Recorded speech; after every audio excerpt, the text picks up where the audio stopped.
Welcome to today's video in which we are going to discuss chapter number 2 of geography class 8, which is land, soil, water, natural vegetation and wildlife resources. So let us start reading it. तो हमारे मतलब chapter की शुरुआत होती है एक story से. So now let us read that story. तो यहाँ पे क्या दिया हुआ है कि एक स्मॉल विलेज है तंजानिया में, अफ्रीका में है. And Mamba gets up very early in the morning to fetch water. अभी जो माम्बा है एक लड़की है जो मतलब बहुत ज़्यादा जल्दी उठ जाती है सुबह वाटर लेने के लिए. अपने गांव से दूर जाती है वाटर लेने के लिए, वाटर फेच करने के लिए. एंड उसे मतलब काफ़ी ज़्यादा मीलों तक मतलब सफ़र तय करना पड़ता है वाटर लेने के लिए. एंड फिर उसके बाद वो अपनी माँ की हेल्प करती है अपने घर में. एंड फिर वो अपने ब्रदर्स को ज्वाइन करती है अपनी भेड़ों की देखभाल करने में, अपनी गोट्स की देखभाल करने में. एंड उसकी जो सारी फैमिली है उसके पास एक पीस है. जो उसकी फैमिली है वो एक रॉकी लैंड ओन करती है, ठीक है, जहाँ पे वो मेज़ प्लांट करते हैं. जो मामा के फादर है वो मतलब बहुत ही ज़्यादा कम मेज़ ग्रो कर पाते हैं. एंड बीन्स या फिर जो भी बीन्स वाली क्रॉप्स होती है वो ग्रो कर पाते हैं, बहुत ज़्यादा कम ग्रो कर पाते हैं, जिससे जो फैमिली का गुजारा है मतलब बहुत ज़्यादा मुश्किल से चलता है. अभी आगे हमें किसकी स्टोरी बताई गई है? पीटर की स्टोरी बताई गई है, जो कहाँ पे रहता है? In the heart of sheep rearing region. Sheep rearing region मतलब जहाँ पे जो भी लोग रहते हैं वो ज़्यादातर शीप्स को पालते हैं, शीप्स की रियरिंग करते हैं. और वो कहाँ पे रहता है? इन न्यूजीलैंड, जहाँ पे उसकी फैमिली एक वूल प्रोसेसिंग फैक्ट्री चलाती है. एंड हर दिन जब वो घर आता है स्कूल से तो पीटर अपने अंकल को देखता है कि वो शीप्स की देखभाल कर रहे हैं. एंड जो उनकी शीप्स हैं उनका यार्ड जो है वो कहाँ पे है? वो एक ग्रासी प्लेन में सिचुएटेड है, बिकॉज शीप को ग्रास की ज़रूरत पड़ती है ना फीडिंग के लिए, तो इसीलिए वो एक ग्रासी प्लेन पे सिचुएटेड है उनका घर, या फिर जो भी आप बोल सकते हो कि उनके शीप्स का yard, with hills in far distance. So it is managed in a scientific way using latest technology. कि वो शीप्स का जो फार्म है कैसे मैनेज किया जाता है, मतलब जो लेटेस्ट टेक्नोलॉजी है, ठीक है, जो भी मतलब मशीन्स वगैरह हैं वो की जाती हैं. एंड जो पीटर की फैमिली है वो वेजिटेबल्स भी ग्रो करती है ऑर्गेनिक फार्मिंग के मेथड से. तो अभी यहाँ पे आपको क्या कंपैरिजन मिला है ये दोनों का, कि माम्बा एंड पीटर जो हैं दुनिया के दो अलग अलग रीजन्स में रह रहे हैं. जो माम्बा था वो कहाँ पे रहता था, मतलब माम्बा कहाँ पे रहती थी? रॉकी रीजन में रहती थी. एंड जो पीटर है वो कहाँ पे रहता था? ग्रासलैंड में रहता था. इसलिए उनकी जो ऑक्यूपेशंस है एंड उनका जो लिवलीहुड है वो भी अलग अलग है, ठीक है, और इसलिए वो अलग अलग ज़िंदगियाँ जीते हैं. अभी देखो ये जो डिफरेंस है ये किसके कारण है? It is because of the difference in the quality of land, soil, water, natural vegetation, animals and the usages of technology. कि कैसा मतलब जहाँ पे वो रहते हैं वहाँ का कैसा लैंड है, वहाँ की कैसी सॉइल है, वहाँ का कैसा वाटर है, नेचुरल वेजिटेशन, एनिमल्स, एंड कैसी वो टेक्नोलॉजी यूज़ करते हैं, ठीक है, उस पर भी डिपेंड करता है. एंड जो इन सोर्सेज की अवेलेबिलिटी होती है यही है main reason that places differ from each other. अभी हम लोग लैंड के बारे में पढ़ते हैं. तो लैंड क्या है? लैंड मतलब is among the most important natural resources. के जो नेचुरल रिसोर्सेज है हमारे अर्थ के, उनमें से सबसे ज़्यादा ज़रूरी क्या है? लैंड है. एंड वो कितना परसेंट कवर करता है हमारे अर्थ का? 30% वो हमारे अर्थ का कवर करता है. एंड जो बाकी का 70% है वो क्या कवर करता है? वाटर कवर करता है. आपको ये पता ही होगा, ठीक है. अभी देखो ये सिर्फ 30% कवर करता है of the total area of earth surface. And जो ये सारे पार्ट्स हैं इस स्मॉल परसेंटेज के, इस 30% के जो सारे पार्ट्स हैं वो भी ऐसा नहीं है कि सारे ही पार्ट्स, मतलब सारे ही पार्ट्स में जो 30% का जो सारे पार्ट्स हैं, ज़रूरी नहीं है कि सारे पार्ट्स में ही इंसानों का मतलब वास हो, सब जगह पे रहते हों लोग, ठीक है. इसके भी जो 30% के भी जो आधे एरियाज़ है वो अनहैबिटेबल हैं, वो रहने के लायक नहीं है. एंड इसीलिए the uneven distribution of population in different parts of the world is mainly due to the varied characteristics of land and climate. कि अभी ये जो अनइवन डिस्ट्रीब्यूशन है पॉपुलेशन का, कि कई जगह पे बहुत ज़्यादा है पॉपुलेशन, कई जगह पे बहुत कम है, ये किसकी बदौलत है, मतलब ये क्यों है? Because of the varied characteristics of land and climate. कि हर जगह पे लैंड एंड जो क्लाइमेट है वो अलग अलग है. अभी जो rugged topography, steep slopes of mountains. Topography का क्या मतलब है? देखिए, टोपोग्राफी का मतलब है जो भी फिजिकल एंड केमिकल फैक्टर्स है एक प्लेस के, ठीक है, वो कैसे हैं. तो देखो steep slopes of mountains, low lying area susceptible to water, के वाटर वहाँ पे क्या है उसकी availability, logging, water logging, water logging का क्या मतलब है कि एक जगह पे वाटर मतलब खड़ जाता है, या फिर यू कैन से कि वाटर रुक जाता है एंड लॉग हो जाता है वाटर। फिर जो डेजर्ट एरियाज़ है, थिक फॉरेस्टेड एरियाज़ है, जो वो स्पार्सली पॉपुलेटेड होते हैं या फिर अनइनहेबिटेड, कि वहाँ पे कोई रहता ही नहीं है या तो वो बहुत कम लोग रहते हैं। एंड जो प्लेन्स एंड रिवर वैलीज़ हैं उनके मतलब काफ़ी ज़्यादा सूटेबल लैंड्स होता है एंड एग्रीकल्चर वहाँ पे आसानी से किया जा सकता है, इसीलिए ये जो एरियाज़ हैं वो डेंसली पॉपुलेटेड है, वो बहुत ज़्यादा पॉपुलेटेड हैं। Then the next one is land use. अभी लैंड यूज़ देखिए क्या है, जो लैंड है वो मतलब बहुत ज़्यादा अलग अलग पर्पजेज़ के लिए यूज़ होता है, जैसे agriculture, forestry, mining, building houses, roads and setting up of industries. तो इन सब चीज़ों को क्या बोला जाता है, लैंड यूज़। के कोई भी मेथड से अगर आप लैंड को यूज़ कर रहे हो उसको हम क्या बोलेंगे, land use. Now can you list out different ways in which Mamba's and Peter's family use their land. आपने पढ़ लिया वो पैरा, माम्बा की फैमिली कैसे यूज़ करती थी लैंड को। देखो मेज़ प्लांटेशन के लिए यूज़ करती थी, फिर गोट्स को पालने के लिए यूज़ करती थी। पीटर की फैमिली कैसे यूज़ करती थी, फैक्ट्री बनाई है उन्होंने, है ना, वूल प्रोसेसिंग फैक्ट्री बनाई है। फिर वो शीप हर्डिंग करते थे, ठीक है। तो ये हो गया एंड यूज़। अभी देखो जो यूज़ है लैंड का वो किस पे डिटरमाइंड है, वो कैसे मतलब तय किया जाता है, वो भी फिजिकल फैक्टर्स पे डिपेंडेंट है, सच एज टोपोग्राफी, सॉइल कैसी है, क्लाइमेट कैसा है, minerals and availability of water, कि कितना ज़्यादा वाटर वहाँ पे अवेलेबल है। अभी ह्यूमन फैक्टर्स भी अफेक्ट करते हैं यूज़ ऑफ लैंड, जैसे कि population and technology are also important determinants of land use pattern, कि वहाँ पे टेक्नोलॉजी कैसी है। अभी देखो अगर किसी भी जगह पे लो लेवल की टेक्नोलॉजी होगी तो वहाँ पे इतना ज़्यादा लैंड यूज़ नहीं होगा। अभी देखो जो लैंड है, ठीक है, वो क्लासिफाई किया जा सकता है on the basis of ownership को, उसको कौन ओन करता है। अभी such as private land and community land. अभी प्राइवेट लैंड की क्या हो सकती है प्राइवेट लैंड की क्या हो सकती है एग्जाम्पल, जहाँ पे individual versus community land is own by the community for a common usages like collection of food, fruits, nuts और मेडिसिनल हर्ब्स। अभी देखो प्राइवेट लैंड का क्या हो गया, जैसे हमारा घर है, ठीक है, जैसे हमारा घर है वो हमारा सिर्फ हमारा है, ऐसा तो नहीं है कि वहाँ पे कोई भी आ जा सकता है, नहीं, because this is private land. And जो कम्युनिटी लैंड होता है, कम्युनिटी लैंड का मतलब है कि वहाँ पे कोई भी आ जा सकता है, जैसे कि आप लोग मान लो कि पार्क है, ठीक है, तो वो क्या है, वो कम्युनिटी लैंड है, वहाँ पे कोई भी आ जा सकता है एंड वो गवर्नमेंट ओन करती है, ठीक है। एंड वहाँ पे कलेक्शन ऑफ फूड और fruits, nuts, medicinal herbs, these community lands are known as common property resources. अब ये जो कम्युनिटी लैंड्स है जहाँ पे कोई भी कुछ भी कर सकता है, ठीक है, हर कोई आ जा सकता है, हर कोई मतलब कॉमन यूजर्स के लिए जो होता है लैंड, उसको हम लोग क्या बोल सकते हैं, common property resources. These community lands are also called common property resources, कि कॉमन प्रॉपर्टी है एंड यहाँ पे रिसोर्सेज पाए जा सकते हैं। अभी जो पीपल हैं उनकी डिमांड्स है वो बहुत ज़्यादा बढ़ती जा रही हैं, बट जो अवेलेबिलिटी है लैंड की वो लिमिटेड है, कि लैंड घटता जा रहा है, इसीलिए जो क्वालिटी है लैंड की वो भी डिफ़र करती है प्लेस टू प्लेस। एंड जो पीपल है इसलिए उन्होंने एंक्रोचिंग करना स्टार्ट कर दिया है जो कॉमन लैंड्स हैं, to build up commercial areas, housing complex in the urban areas and to expand the agriculture land in the rural areas. अब इसका क्या मतलब है कि जो पीपल है उन्होंने एंक्रोचिंग करना शुरू कर दिया, मतलब वो जो जंगल वगैरह उनको काट रहे हैं एंड वहाँ पे अपने जो कमर्शियल एरियाज है जैसे बिल्डिंग, हाउसिंग कम्प्लेक्सेस अपने घर बना रहे हैं, ठीक है। एंड एग्रीकल्चर लैंड है वो भी रूरल एरियाज़ का बढ़ाने के लिए फॉरेस्ट को कट किया जा रहा है। एंड इसीलिए आज जो बहुत सारे चेंजेस आ रहे हैं land use pattern also reflects the cultural changes in our society. अभी जो लैंड डिग्रेडेशन है, जैसे लैंड इरोजन होता है ना, soil erosion, landslide, soil erosion, then desertification का देखिए मीनिंग क्या है कि जैसे जैसे आप लोग फॉरेस्ट कट करते जाओगे तो जो लैंड है वो सूखता जाएगा एंड वो डेजर्ट की तरह बन जाएगा। तो ये सब क्या है, ये मेजर थ्रेट्स हैं टू द इन्वायरमेंट, थ्रेट्स मतलब खतरे हैं इन्वायरमेंट के लिए because of the expansion of agriculture and construction activity. हमारा जो अगला टॉपिक है वो है लैंड रिसोर्स, यानी कि कंजर्वेशन ऑफ लैंड रिसोर्स। के जो लैंड है वो हमारा एक रिसोर्स ही है ना, तो हम उसकी कंजर्वेशन कैसे कर सकते हैं। तो अभी देखो जो ग्रोइंग पॉपुलेशन है एंड जो उनकी एवर ग्रोइंग डिमांड है वो बहुत ज़्यादा बढ़ रही है, इसीलिए लार्ज स्केल डिस्ट्रक्शन हो रहा है फॉरेस्ट का, फॉरेस्ट काटे जा रहे हैं, cover and arable land and has created fear of losing this natural resource. Arable land कौन सा होता है, जिसपे आप लोग कल्टिवेशन वगैरह, जिसपे क्रॉप्स वगैरह बीजी जा सकती हैं, एंड इसीलिए एक फियर सा बन गया है हमारे मन में कि हमारे मतलब पास से ये नेचुरल रिसोर्स चला ना जाए जो है लैंड है, ठीक है।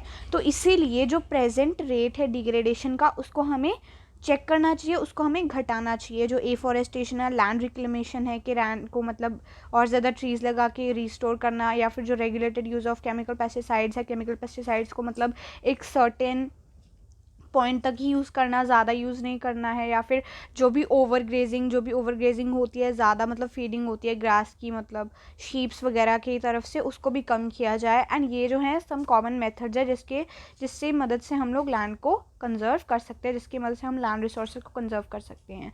अभी जो अगला है हमारे पास टॉपिक है वो है सॉइल। तो अभी देखो सॉइल सबको पता है क्या है। जो सॉइल है वो है thin layer of granny substance मतलब उस पर जो पेबल्स वगैरह होते हैं एंड जो भी पार्टिकल्स होते हैं उसको ग्रेनी सब्सटेंस बोला गया। एंड एक थिन लेयर है ग्रेनी सब्सटेंस की जिसने अर्थ के सरफेस को कवर किया हुआ है, उसको हम लोग सॉइल बोल देते हैं। उसका लैंड से मतलब काफ़ी ज़्यादा रिलेशन है। अभी जो सॉइल है वो लैंड पे मिलती है, इसीलिए लैंड एंड सॉइल रिलेटेड हैं। जो लैंड फॉर्म्स हैं वो डिटरमाइन करते हैं कि एक एरिया पे किस टाइप की लैंड होगी। अभी देखो सॉइल किससे बनती है, सॉइल ऑर्गेनिक मैटर से बनती है, मिनरल से बनती है, वेदर रॉक से बनती है। वेदरिंग का क्या मतलब है, देखो वेदरिंग का मतलब है कि breaking up and decay of exposed rocks by temperature changes, frost actions, plant animals and human activity. कि जब भी कोई पत्थर टूट जाता है या फिर डीके वगैरह हो जाता है through natural actions like S temperature अगर ज़्यादा होगा, फ्रॉस्ट एक्शंस होंगे, ज़्यादा ठंड वगैरह होगी, प्लांट्स हो गए, एनिमल्स हो गए, ह्यूमन एक्टिविटीज़ होंगी, ठीक है, उनकी मदद से जो रॉक्स है वो ब्रेकअप हो जाते हैं, डिके हो जाते हैं, आगे काफ़ी सारे नेचुरल प्रोसेसेस होते हैं, उससे क्या बनता है, सॉइल बन जाती है। एंड ये किससे होता है, this happens to the process of weathering आपको पता चल गया है कि कैसे होती है। एंड जब भी राइट मिक्स होता है मिनरल्स का एंड ऑर्गेनिक मैटर का, जो भी ऑर्गेनिक मैटर होता है हमारे इन्वायरमेंट में एंड मिनरल्स के अगर इक्वल एक मिक्स हो, एक सूटेबल मिक्स हो, तो उससे सॉइल फर्टाइल बन जाती है। सॉइल फर्टाइल मतलब सॉइल उपजाऊ हो जाती है। So our next topic is landslides. तो देखिए लैंडस्लाइड्स क्या होते हैं ना, कि जो लैंडस्लाइड है उसको हम लोग डिफाइन कर सकते हैं as a mass movement of rock debris और earth down a slope. Mass movement मतलब एक ही साथ मतलब डेब्रिस मतलब बहुत सारा मलबा या फिर मिट्टी या फिर रॉक्स नीचे आ जाते हैं माउंटेन्स वगैरह से अर्थ पे, तो इसको हम लोग क्या बोलते हैं, लैंड स्लाइड्स। एंड ये कहाँ पे होते हैं, ज़्यादातर ये हिली एरियाज़ में होते हैं, place in conjunction with earthquakes, floods and volcanoes, जहाँ पे ये सारी चीज़ें ज़्यादातर होती हैं। अर्थक्वेक्स जहाँ पे अक्कर होते हैं, क्योंकि अर्थक्वेक से धरती शेक हो जाती है या फिर जो भी लैंड शेक हो जाता है, तो इसीलिए माउंटेन से जो भी मिट्टी वगैरह है वो गिर जाती है, मिट्टी हट जाती है। एंड फ्लड्स वगैरह भी सॉइल को कमज़ोर कर देती है, फिर जो वॉल्केनोज फटते हैं उसकी वजह से भी अर्थक्वेक्स आते हैं, एटसेट्रा एटसेट्रा। अब the prolong spell of rainfall can cause heavy landslide. Prolong spell of rainfall मतलब अगर ज़्यादा रेनफॉल होगी तभी भी लैंडस्लाइड होने का खतरा बना रहता है। एंड इसीलिए ये मतलब फ्लो जो है रिवर का उसको भी ब्लॉक कर सकती है। अगर देखो काफ़ी सारा बड़ा सारा पत्थर लैंडस्लाइड करके नीचे आ गया रिवर पे, तो रिवर का फ्लो ब्लॉक हो जाएगा, इसी वजह से काफ़ी सारे काम वगैरह भी रुक जाएंगे। तो जो फॉर्मेशन है रिवर ब्लॉक्स का can cause havoc to the settlements downstream on its bursting. And जो हिली टेरेन है लैंडस्लाइड्स वगैरह वो भी बहुत ज़्यादा मतलब हैवॉक रहे हैं, मतलब बहुत ज़्यादा खतरा रहा है फिजिकल प्रॉपर्टी को, एंड वो ऑक्यूपाई कर लेते हैं a major position of concern. ठीक है, कंसर्न मतलब ध्यान रखना चाहिए लैंडस्लाइड्स वगैरह का। केस स्टडी, अभी केस स्टडी मतलब हम लोग एक केस स्टडी कर रहे हैं कि यहीं पे अकर हुआ है, कहीं पे अकर हुआ है लैंडस्लाइड। तो अभी एक मैसिव लैंडस्लाइड जो है हिट किया था पंगी विलेज को, जो किसके नज़दीक है, Reckong Peo in Kinnaur district of Himachal Pradesh, and damage 200 stretch of old Hindustan Tibet road. अभी किस रोड को डैमेज किया, 200 मीटर मतलब 200 मीटर तक डैमेज पहुंचाया रोड को, which was Hindustan Tibet road, के हिंदुस्तान से इंडिया से तिब्बत तक जाने वाली जो रोड थी उसका मतलब व्यू ब्लॉक कर दिया था एंड उसको डैमेज पहुंचाया था on national highway 22। This landslide was triggered by intense blasting. ये कैसे हुआ लैंडस्लाइड, इंटेंस ब्लास्टिंग के ब्लास्टिंग वगैरह से हुआ पंगी विलेज में। एंड इसी ब्लास्टिंग के दौरान this week zone of slope collapsed and caused intense damage to the road and nearby villages। कि ये अब जब भी लैंडस्लाइड हुआ तो इसने रोड को एंड जो उसके आसपास लगने वाली विलेजेस थी उनको बहुत ज़्यादा डैमेज पहुंचाया।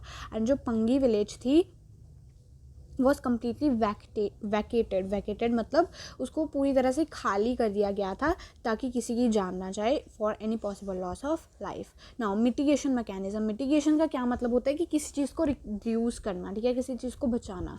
तो अभी जैसे जैसे एडवांसमेंट हो रही है साइंटिफिक टेक्निक्स में एंड एम्पावर हो रहा है as to understand what factors cause landslide and how to manage them, तो इसी वजह से कुछ हमारे ब्रॉड मिटिगेशन टेक्निक्स है जिससे लैंडस्लाइड को प्रिवेंट किया जा सकता है। Hazard mapping to locate areas prone to landslide. Hazard mapping मतलब कुछ ऐसे जोन्स बनाए जाएँ मैप्स में जहाँ पे लैंडस्लाइड्स होने का ज़्यादा खतरा है, वहाँ पे जो भी सेटलमेंट्स हैं, जहाँ पे रहने वाले रेजिडेंशियल एरियाज़ है वो ना बनाए जाएँ, रोड्स भी ना बनाए जाएँ।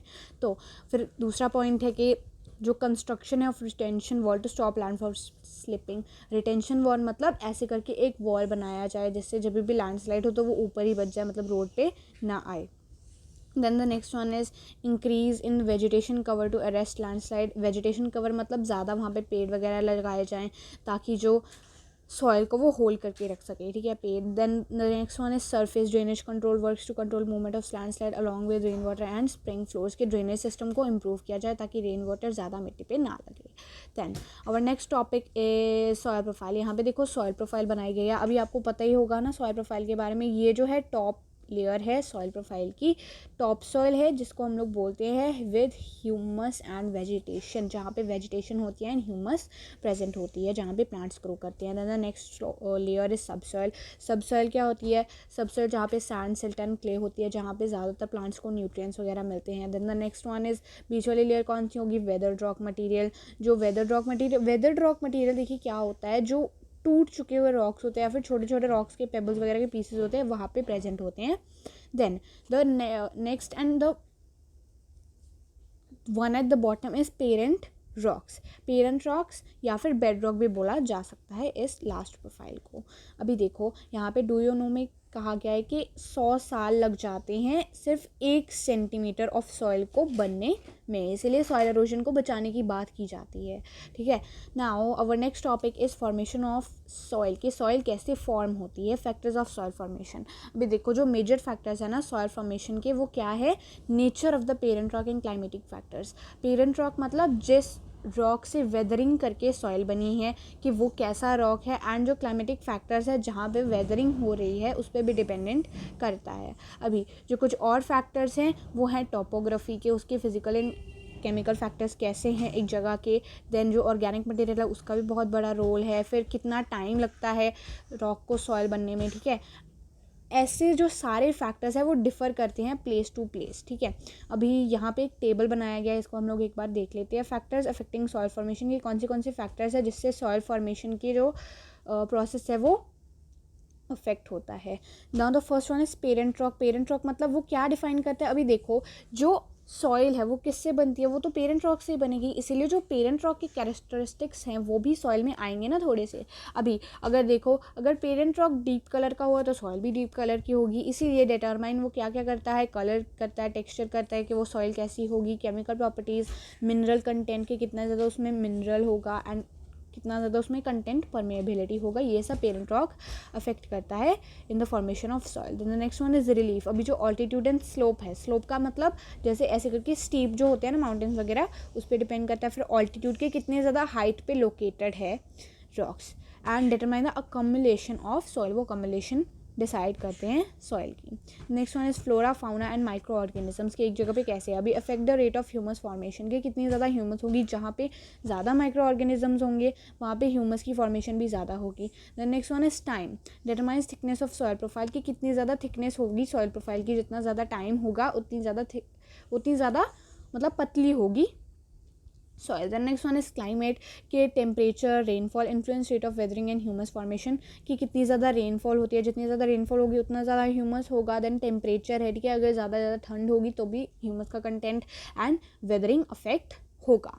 Then our next topic is degradation of soil and conservation measures के डिग्रेडेशन कैसे होती है सॉइल की एंड उसको कंजर्व करने के लिए कौन से मेथड्स अपनाए जा सकते हैं। अभी देखो जो सॉइल इरोजन है या फिर जो डिप्लीटेशन है, जिस प्रोसेस से सॉइल जो है इरोड हो रही है, वो मेजर थ्रेट है to soil as a resource, कि सॉइल हो सकता है कि ख़त्म भी हो जाए एज अ रिसोर्स। अभी जो बोथ है ह्यूमन एंड नेचुरल फैक्टर्स, ये डिग्रेडेशन ऑफ सॉइल को अफेक्ट करते हैं। कि ह्यूमंस देखो अभी हम लोग पेड़ काट रहे हैं तो फिर उससे क्या हो रहा है? डिग्रेडेशन हो रही है सॉइल की। द नेक्स्ट वन इज़ जो फैक्टर्स हैं जो सॉइल इरोजन को मतलब बढ़ावा देते हैं, वो है डिफॉरेस्टेशन, पेड़ काटे जा रहे हैं, ओवर ग्रेजिंग मतलब शेप्स वगैरह की ज़्यादा ओवर ग्रेजिंग हो रही है, फिर ओवर यूज़ हो रहा है केमिकल फर्टिलाइजर्स और पेस्टिसाइड्स का, जिसकी वजह से सॉइल की क्वालिटी जो है वो अफेक्ट हो रही है।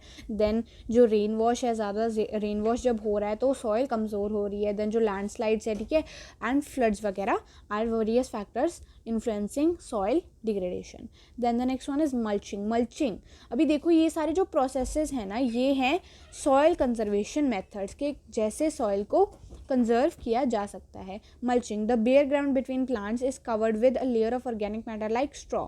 अभी जो bare ground between plants, bare ground मतलब जहाँ पे कुछ भी नहीं है, जहाँ पे कोई भी प्लांट ग्रो नहीं कर रहा है, तो उसको किससे कवर कर दिया जाता है? स्ट्रॉ की लेयर से कवर कर दिया जाता है, किसी भी ऑर्गेनिक मैटर की लेयर से कवर कर दिया जाता है, जिसकी वजह से सॉइल इरोजन नहीं होती एंड सॉइल मॉइस्चर का कंटेंट बढ़ जाता है.